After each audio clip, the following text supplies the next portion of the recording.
Hello, Trà Vinh xin chào các bạn. Hôm nay thì mình chia sẻ cái công thức pha bột để làm bánh tét hay là bánh tôm. Chiên cực kỳ giòn ngon luôn và mình để đến chiều vẫn giòn nha. Rất là dễ. Thì công thức này hoàn toàn không có dùng bột gạo. Chỉ với 2 loại bột thôi mà cho ra món bánh giòn tan. Không cần đến bột pha sẵn luôn nha. Bánh rất là giòn và nó có độ giòn xốp chứ không có bị cứng. Thì bánh này mình ăn cùng với rau cải nè, mình cuốn mình chấm nước mắm rất là ngon luôn. Thì mời các bạn cùng vào bếp để thực hiện món bánh ngon này với mình nha. Mình chuẩn bị đây là 200g bột nếp. Bột nếp thì các bạn dùng loại nào cũng được nha. 100g bột mì đa dụng, hiệu nào cũng được luôn. Và 320ml soda là 1 lon soda đó. Soda sẽ giúp cho bột của mình nó giòn ngon. 1 muỗng cà phê hạt nêm, 1 muỗng cà phê bột ngọt và 1 muỗng cà phê bột nghệ, không có thì khỏi cho. Và đây là 2 loại bột mình dùng nè. Rồi bây giờ pha bột luôn nha. Các bạn sẽ cho 100g bột mì đa dụng vô cái thau, 200g bột nếp. Bột nghệ thì giúp cho cái bánh nó vàng ngon hơn. Hạt nêm và bột ngọt, nếu không ăn bột ngọt thì khỏi cho. Trộn sơ lên nha để cho bột nó hòa lẫn với nhau. Còn nếu mà các bạn không có bột nghệ thì khỏi cho cũng được. Nước có ga, soda sẽ giúp cho vỏ bột của mình nó giòn và nó có độ xốp. Nếu mà không có cái soda này các bạn cũng có thể dùng bia nha. Bia cũng giòn ngon lắm á.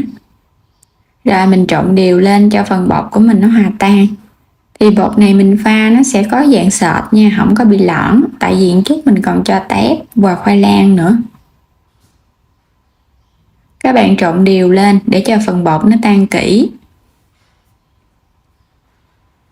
Khi bột đã tan rồi thì mình để nửa tiếng cho đến 1 tiếng cho bột nở ra thì bánh nó mới ngon.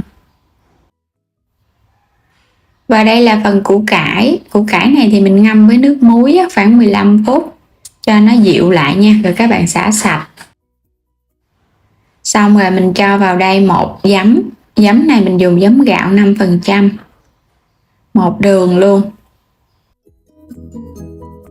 Giấm và đường thì các bạn trộn đều.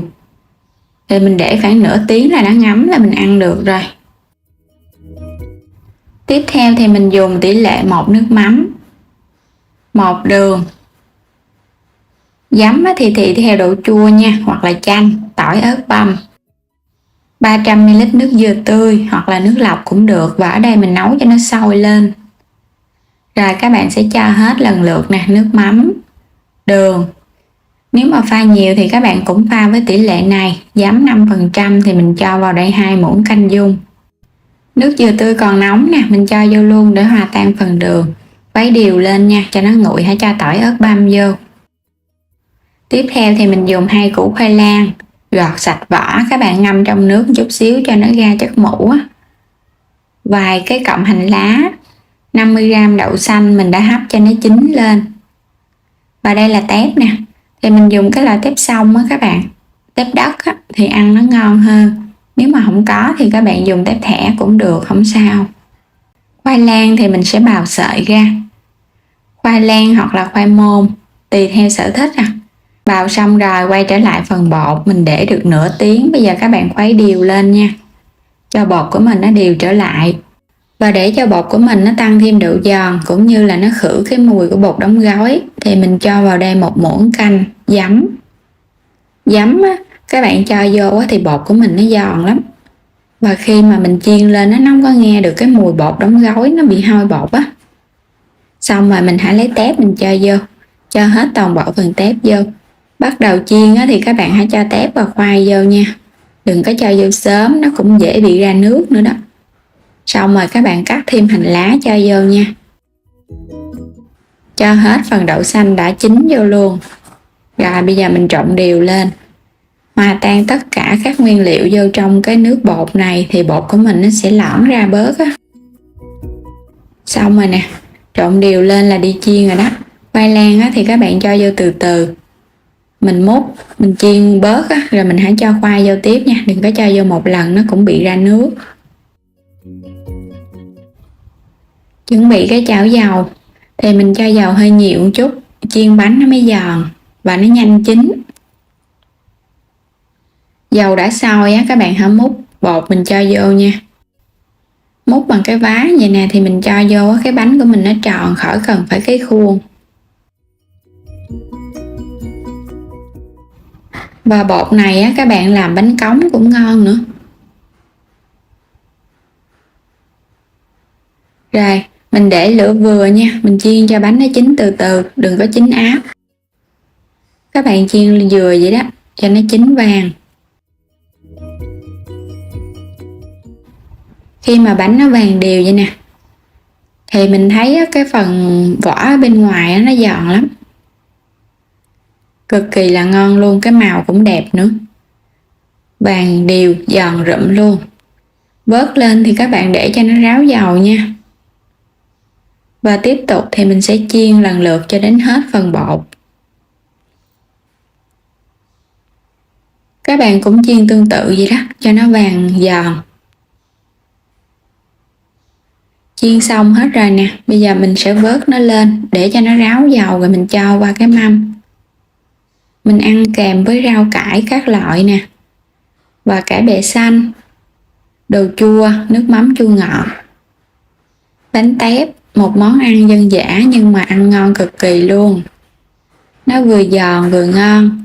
Các bạn cuốn với rau cải cũng ngon, hoặc là các bạn ăn cùng với bún nước lèo hoặc là mì á. Rất là giòn luôn các bạn. Cái viền nó giòn rụm luôn, công thức không dùng bột gạo. Bột nếp sẽ giúp cho bột của mình nó giòn hòa cùng với bột mì. Nó sẽ có độ giòn và nó giòn xốp. Bên trong thì nó mềm chứ nó không có bị cứng. Nếu các bạn pha bột gạo á, thì nó sẽ có độ giòn và nó giòn cứng. Cái nào cũng giòn hết trơn á. Rồi bây giờ thì mình sẽ lấy rau mình cuốn nha. Chiên bánh tép vậy nè, các bạn nấu thêm nồi bún nước lèo nữa mình ăn cùng rất là hấp dẫn luôn. Còn đơn giản thì mình chỉ cần cuốn rau, thêm một ít đồ chua chấm với nước mắm. Ăn cái này á còn ngon hơn các bạn ăn bánh xèo nữa đó. Rất là ngon luôn. Rồi bây giờ xin mời các bạn cùng thưởng thức nha. Bánh giòn rụm hòa cùng với cái vị ngọt chua từ nước mắm. Với rau á, mình ăn nó không có bị ngán. Ăn nó giòn giòn nè. Bên trong rất là xốp luôn. Thì các bạn pha bột á, mà nó vừa có độ giòn và vừa có độ xốp thì mình ăn nó mới ngon nha. Còn nếu mà giòn cứng quá ăn cũng không có ngon nữa. Và đến đây á, thì mình chúc các bạn ngon miệng với món bánh tép dân dã của miền Tây. Và vui lòng đăng ký kênh ủng hộ mình nữa nha các bạn. Xin chào tạm biệt và hẹn gặp lại trong những video tiếp theo.